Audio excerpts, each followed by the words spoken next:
Failure.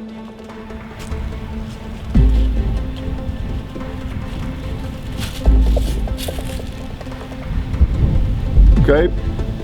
Hi guys, welcome to the Lee's Armory AK74 made on the Bulgarian parts kits. We have crossed 4,000 rounds mark and the rifle is in the one piece. Or is it? We'll learn very soon. First order of the day today was to put that rifle on our magical Doppler radar and gather the data from the Wolf 60 grain. This is the ammo which we used through the course so far, all those episodes, and on average that Wolf 60 grain scored the speed of 2,710 feet per second. The highest value was 2,745 feet per second. The lowest one was 2,673 feet per second, and the extreme spread was 72 feet per second. Standard deviation was 24.3 feet per second from our previous episode about the ammo quality. You know that anything basically above 20 feet per second on a standard deviation is rather shitty ammo, and the Wolf lives up to the legend. We know that that Wolf 60 grain is not really that great. Also, as always, that Wolf trends to be slower by around 250-300 feet per second versus 7 and 6 surplus ammo. But it is what it is. So that was the data gathered from this rifle. Other than this, we did some crazy Rambo shit. I did the running and gunning with the rifle, and of course we did the magazine dumps and all that good stuff. A lot of target shooting too, because we are closing in, so I'll be tracking the accuracy very carefully right now, and in the last episode we'll put that rifle officially on paper and on steel from the distance, and we'll see what we can do. Speaking about the malfunctions, we had the one malfunction when I was rotating the rifle, and the rifle was in the upside down position, feeding like this. So, and the second before the end of the magazine round got jammed and was a failure to feed. So that's for those who are tracking that kind of things and want to know what's happening on the malfunctions front. So not bad, but it was the malfunction and it was noted. Now let's dive in underneath of the hood and we'll see what's happening here. As always, the recoil spring first, and really nothing here on that recoil spring, and everything is looking good. It was an interesting episode today because obviously this is after what we did in the previous one, so all the sand tornado and the swimming in the creek and all that, you know, goody thing. So today it was a rather easy episode. As I said, it's just shooting, just magazine dumps, just trigger pulling. All right. Let me have a look at that bolt carrier and tail, and boy, that thing is just, we talk about it, it's getting deformed, guys, it's progressing, but still after 4,000 rounds, you know, I think this is starting to flattening even more, but at least it's not digging in, is just splashing, and maybe it will go away. We'll see what's going to happen. Other than this, in the channel and over here, everything is looking good. The piston head is looking perfectly fine to me, no deformations whatsoever, and it's just only that rear end or bolt carrier S is taking a beating. Everything here is looking good.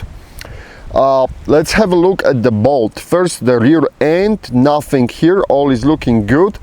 And up front, the extractor claw is looking good as well. And the firing pin is perfectly fine. Bolt face is looking good. And let's see how the surface is looking here in the rear everything is looking good, guys. And no surprise, this basically a surplus Bulgarian surplus parts kits. They are good kits. The quality is good. All here is looking good. No complaints. Let me have a quick look into the rear trunnion, and rear trunnion is looking good as well. No deformations and no signs of the beating.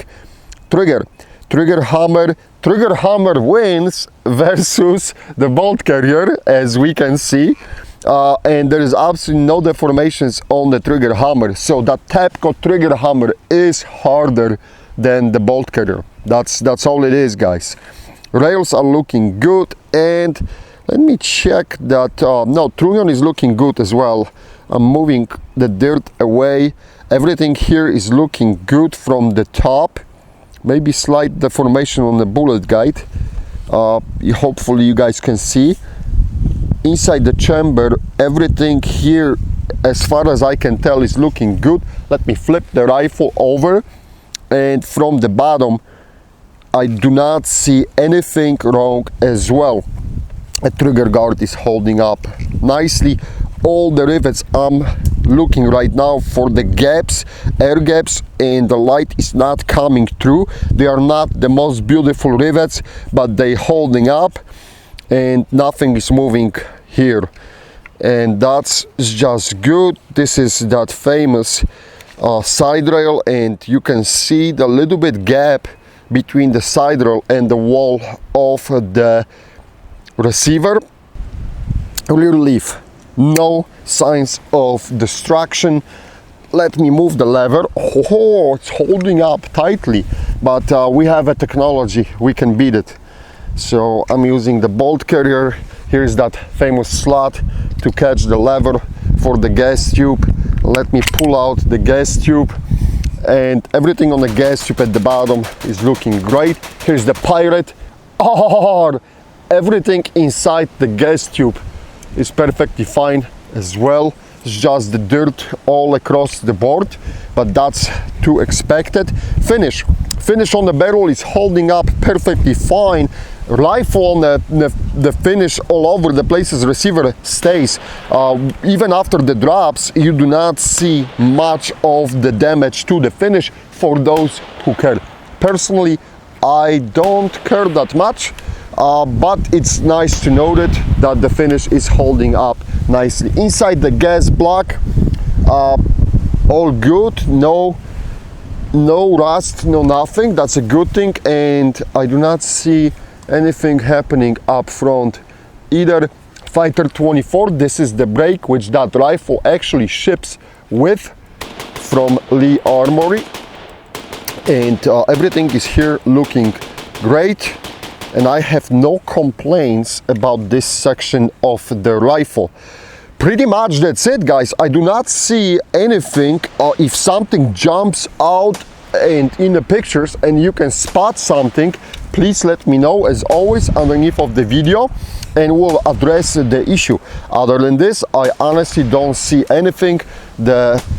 Everything's here holding up. No, really nothing to complain about in that front section of the rifle at all. That's it.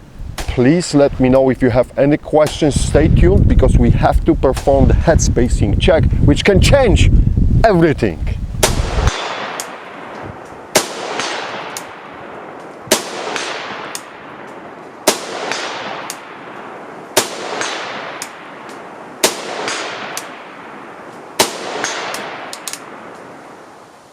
Mushrooms! We are set up for the head spacing test. Let's go, Thomas! Boo! And nothing. That was a good smash to the chamber. One more time. Nothing. It's not closing, it's not moving. That gap stays as big as it should, and the head spacing didn't change, guys. So the Lee Armory is advancing to the final round. We will be back.